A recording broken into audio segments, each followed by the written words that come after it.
Did you know that only 44% of salespeople give up after just one attempt at prospecting?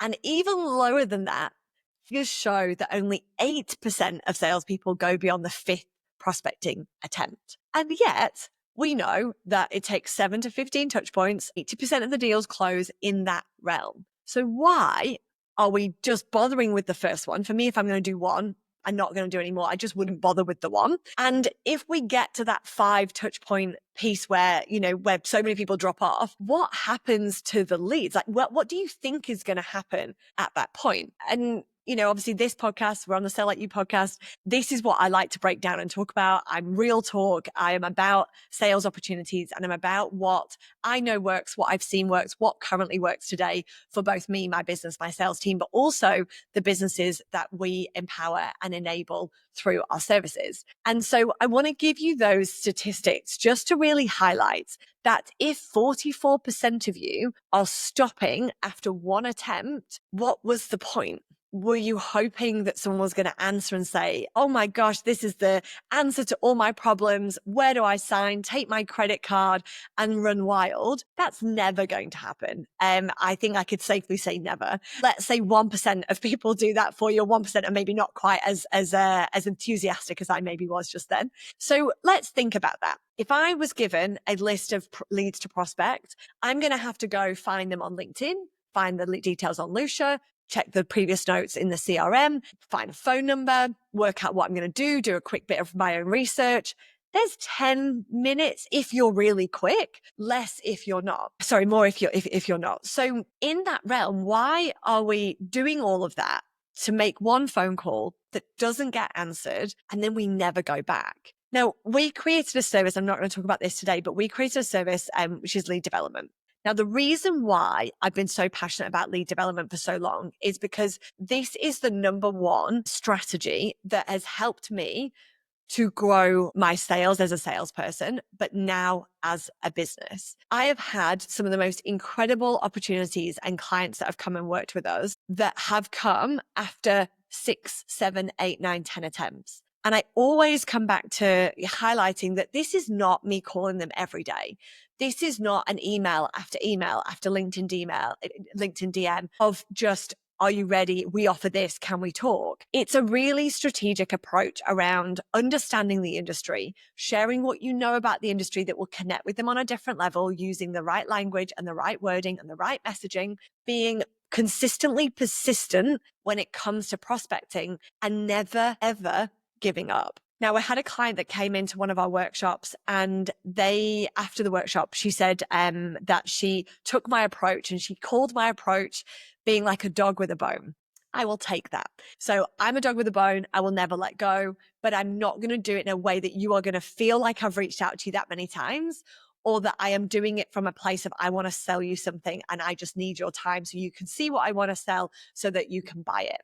And that really has to switch up the way we approach everything to do with sales. And this is where lead development comes in, because the goal within that big window, especially if it's the first time you're reaching out or attempting, you are going to need some time to warm them up. And if they're not quite ready for the meeting that you very much want, what is the next best thing? What intel can you gather? How can you bring them value without knowing enough about them yet to give them something that's going to be able to propose or put them in their, put it in their budget or go further to the next stage? And all of that plays a massive part. But salespeople are so busy. You've got so many things to do. You've got QBRs, you've got sales meetings, you've got to actually do your job. You've got to keep on top of the clients that you're managing if you've got that within your role as well. But I can guarantee that prospecting is the lowest thing on your list. And if it's not, you don't need to hear this soapbox, percentages and about where salespeople are spending their time. Or maybe you do, just so you know you're not going to fall into it. But if you are not prospecting every single day and your job title doesn't have sales in it, then you are missing an opportunity. You are missing an opportunity to be the best salesperson that you could be, to deliver the most value, to connect with the most ideal clients, to support them in a way that they've never been supported before. And so the thing that I've always been really mindful of when I sell, especially today with running a business, is that I'm selling and I'm also delivering. And I have dealt with the pain points of us as salespeople going out there, and I can sell pretty much anything. If I understand the prospect, if I understand the opportunity and what we're delivering, I can get somebody to say yes to a meeting, but are they ready? Probably not. Therefore, I'm not going to do it. And so the one thing I have to do is be really mindful of what I'm taking back rather than pushing forward with. Same thing when it comes to delivering services and positioning services. We can go forth and give this great overview of what we're going to do and how we're going to do it and all the problems we've solved for other people. But we need to make sure we manage expectations because they may not get that outcome straight away.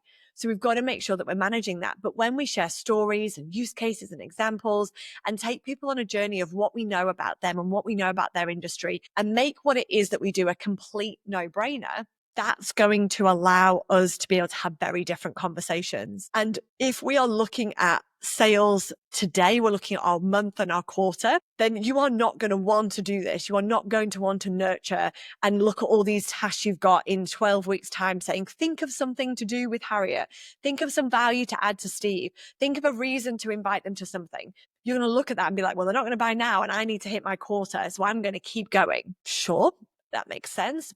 But does it have longevity? Is it going to help you in 6 months, 9 months, 12 months? Or are you always going to run at the speed of, I need to close a deal, I need to close it now?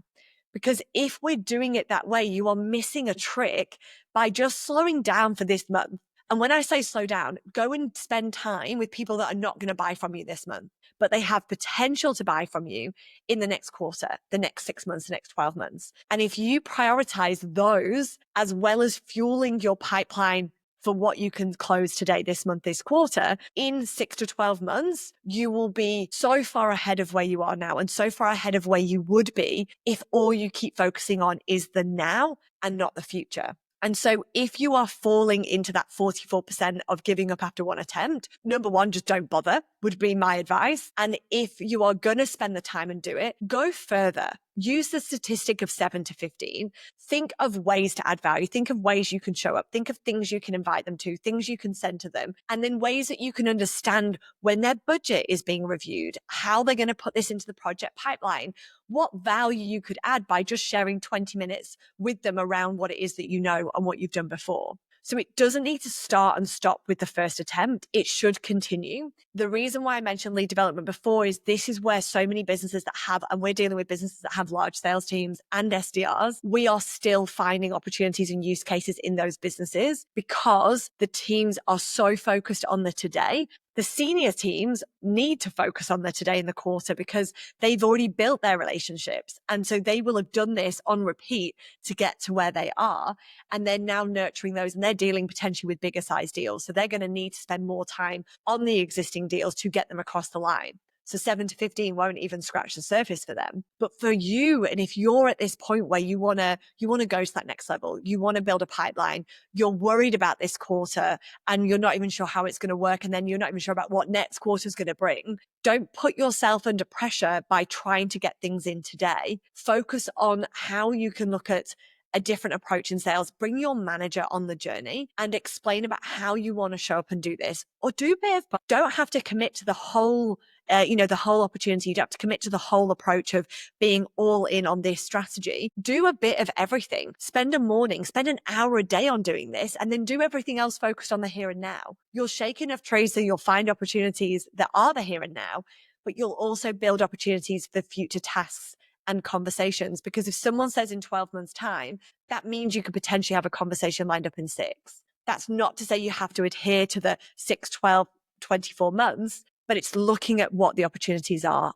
Prospecting is on the decline. We are seeing it. That's why we are so busy at Your Sales Co. We are seeing a massive decline in prospecting, and there has been a decline for some time. We are coming out of this, what everyone's called the COVID boom around opportunities and pipeline and revenue generation. There's a lot of uncertainty and a lot of unsettled thoughts and feelings around what's going on, especially in the US. So how do we combat that? How do we make sure that we are so focused on what we're doing?